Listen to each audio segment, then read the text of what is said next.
potential thread that links together the two presentations, or a question that arises, has to do precisely with disposition, with whether it's sort of coercion and compulsion that sort of brings about these changes that we're looking for, whether it's sort of translation projects and sort of interest in things that are taking place in other languages, or in terms of education. You mentioned at the very end of your presentation, Ethan, you sort of asked, well, who doesn't you said they won't like what they see if they did a true map, a flow map of how they use the internet and things like that. My question was sort of, who wouldn't like what they see? Who wouldn't like what they saw? Because I have a feeling that most people probably actually wouldn't care very much, or that they're very happy to sort of live in the bubbles they live in. And so the questions that I have first questions that I have to do with, how do you sort of, I don't know, make incentives to encourage getting around those borders that we erect around ourselves? Do you need government to somehow step in and make it compulsory, or somehow coerce people into doing it? Can you speak to a little bit about those issues?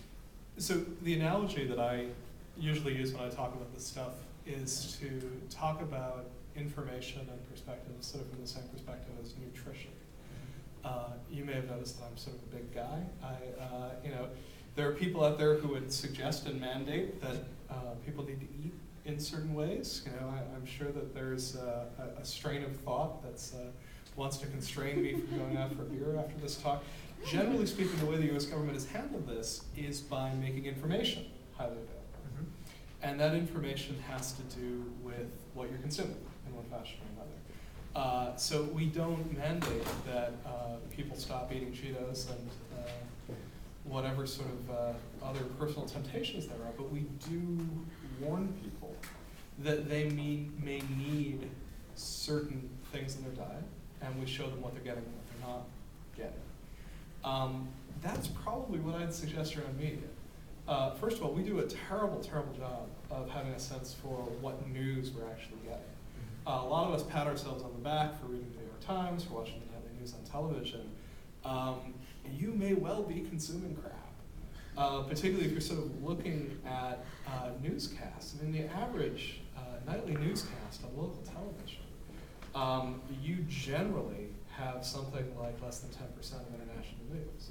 By the way, that's fallen by almost a 3 times factor from the 1970s. So in a world that gets more and more global, where the economy gets more global, where threats, whether it's disease or whether it's terrorism or anything like that, what you've got is a world where you're getting less and less of that information. So first of all, having some good information about what we're seeing, what we're experiencing would be a really nice first step. The second thing, when you look on the back of your pack of Cheetos, is that it gives you some basic nutritional information. It essentially says, having eaten this, you don't need any more calories today. You can choose to do what you'd like with that. But it would be interesting to sort of think about what's the nutritional information to be an informed citizen in a deliberative democracy, which is more or less what we live in.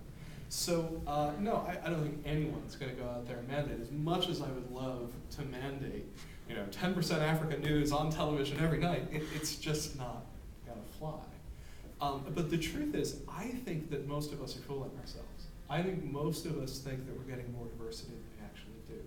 I hang out in a couple of online communities, places like Reddit or Metafilter, where people sort of pat themselves continually on the back of not being creatures of the mainstream media, getting their own news. You do an analysis of what shows up on these sites, and they're far worse than what you would get out of a good newspaper. It's far, far more centered around certain issues.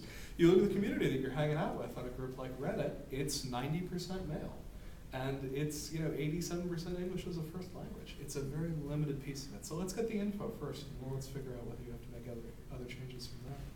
So I have 2 quick reactions. So one is, you're clearly right. I worked in local news for a while, and even when I worked for MSNBC, when it was just starting up, there was, MSNBC was trying to figure out who it was in the mid-90s and the late 90s, and then they stumbled on that Princess Diana died, and then JFK died, and the slogan that never made it on air, but was sort of the kind of gallows humor of the staff, was, if they're dead, we're live, MSNBC.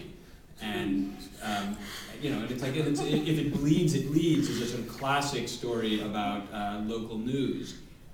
So that's absolutely true. The funniest version of that to me was Fox at one point had the International Minute. and they literally had a stopwatch in the corner, so that you knew you only had to suffer through another 25 Don't make me hear any more about Bhutan. Yeah, and of course the last 10 seconds were like, look, it's an elephant on a bicycle, and so yeah, I mean, I fundamentally you're right.